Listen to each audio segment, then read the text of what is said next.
Hello la team, j'espère que tout le monde va bien. Il y a quelques jours, j'ai éprouvé ce sentiment de gratitude infinie et d'immense richesse parce que ma vie amicale, mes amis sont précieux et ça pour moi c'est un véritable trésor. En effet, je considère que l'amitié est le trésor invisible peut-être, mais c'est le trésor de nos vies. Car l'amitié pour moi n'est pas un luxe, c'est l'oxygène de l'âme. Imaginez que vous traversez une tempête et soudain une main se tend, pas celle d'un parent ou d'un amoureux, mais celle d'un ami. Mais qu'est-ce que l'amitié?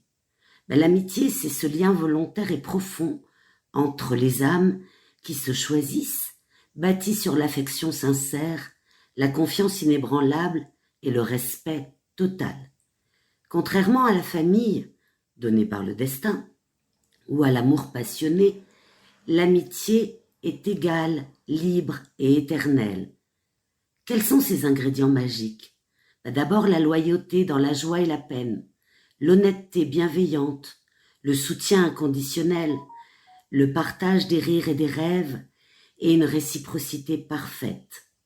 Par exemple, pour un jeune adolescent, c'est l'ami de classe qui couvre les retards et partage tes crushs secrets au réfectoire. Pour une femme active, c'est la copine de toujours qui t'accompagne à l'hôpital ou pour un bilan ou qui danse avec toi lors d'une soirée entre filles.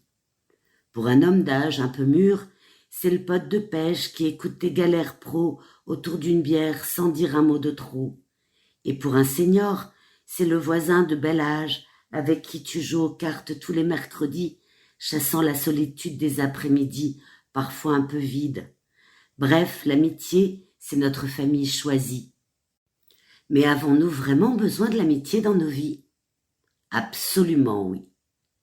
L'humain est un être social et sans amis, c'est la solitude qui nous ronge. C'est pire que de fumer un paquet de cigarettes par jour. La science le prouve. Les amis boostent notre santé mentale en chassant le stress, la déprime. Ils protègent notre corps en réduisant les risques cardiaques et en prolongeant la vie, et ainsi multiplient notre bonheur quotidien. Une étude mythique d'Harvard menée sur 80 années le confirme. Les relations amicales sont le secret numéro 1 d'une vie épanouie. Alors qu'est-ce qu'une vie épanouie en amitié? C'est un jeune qui passe ses examens, ses amis l'aident à réviser jusqu'à minuit et le consolent en cas d'échec.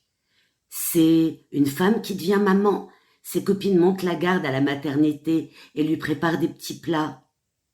C'est un homme qui perd son boulot, son frère d'armes l'emmène randonner pour recharger les batteries. C'est un vieux monsieur qui est veuf, ses amis du club de boules l'invitent à tous les repas, lui redonnant ainsi le sourire. Bref, sans amitié, on végète. Avec elle, on vole. Alors comment choisir ses amis? Oh, pas au hasard, mais avec sagesse et instinct. Repérez ceux qui vous font vous sentir bien, qui traitent tout le monde avec bonté, dont les valeurs humaines collent aux vôtres, qui donnent autant qu'ils reçoivent et qui écoutent vraiment. Testez-les sur 6 mois. Partagez un secret, demandez un conseil honnête, observez-les sous pression. Rencontrez-les via vos passions, sport, voyage, hobby, et fuyez les amitiés toxiques, les êtres négatifs, jaloux ou manipulateurs. Voici quelques exemples parlants. Une jeune femme qui choisit l'ami qui la pousse à postuler pour son job de rêve, pas celle qui la jalouse. Un homme mature qui garde un collègue loyal qui le défend en réunion, pas le profiteur qui emprunte sans rendre. Un ado teste son pote en lui confiant un souci familial. S'il trahit, ciao. Choisissez des amis qui vous élèvent comme un miroir de vos rêves les plus fous. Est-ce qu'il y a cependant une différence entre une amitié garçon-garçon et une amitié fille-fille? Eh bien oui, et c'est normal. Les garçons cultivent ce qu'on appelle une amitié côte à côte. Les actions, les blagues, la loyauté muette. Quant aux filles, elles pratiquent une amitié face à face, avec des confidences, de l'empathie profonde. Et les amitiés mixtes alors? Eh bien, c'est un trésor complémentaire, mais piégeux. Les hommes y voient souvent une étincelle romantique, les femmes priorisent, elles, la pureté. Résultat, il peut y avoir des malentendus possiblement. Pourtant, avec des limites claires, honnêtes dès le départ, et le respect des couples, c'est le meilleur équilibre qui existe. Par exemple, une jeune femme et son ami, garçon, partagent des marathons Netflix, sans ambiguïté. Un senior discute philosophie avec son amie veuve au coin d'un café.